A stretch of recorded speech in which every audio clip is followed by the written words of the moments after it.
I thought a 5% coupon bond earned 5%.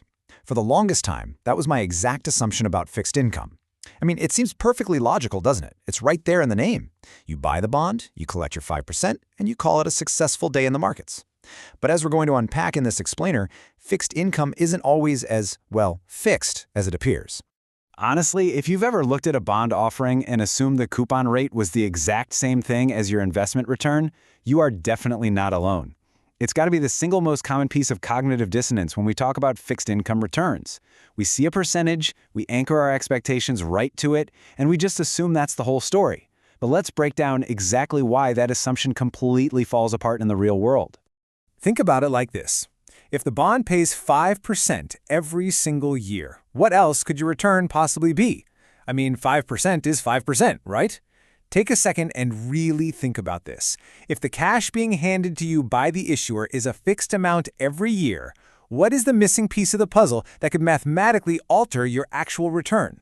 Well, the answer was hidden in one huge variable that I was completely ignoring: the price I paid for the bond.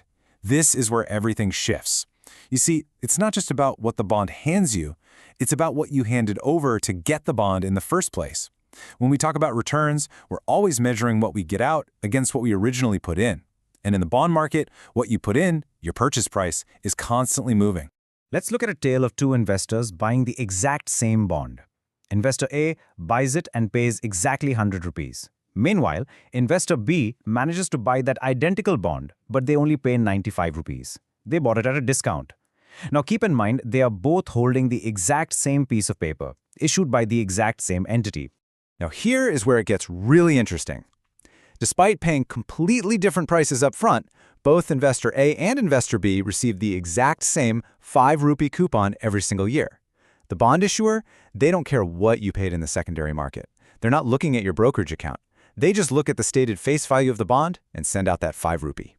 So, here's the crucial point. We have the exact same bond, with the exact same $5 coupon being paid out to both people. But because we have a radically different purchase price, $100 versus $95, we absolutely must have a different return. Think about it.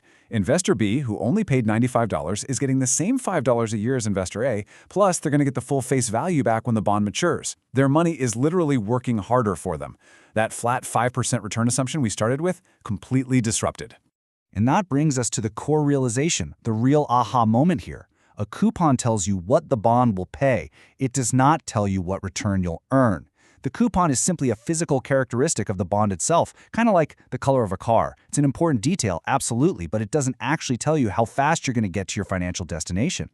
So if the coupon isn't your return, what is? Well, your actual return depends on two distinct elements working together.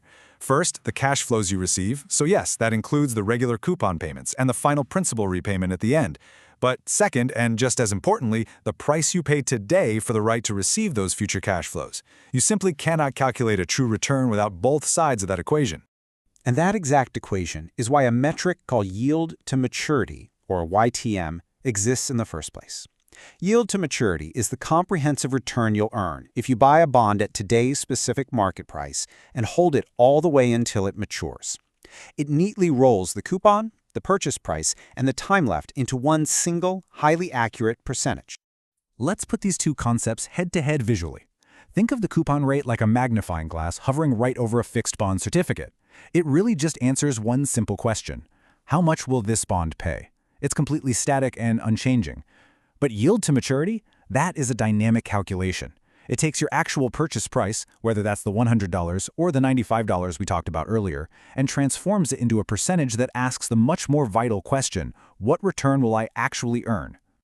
To really cement this mental shift, think of it like this. The coupon rate merely measures the paper contract.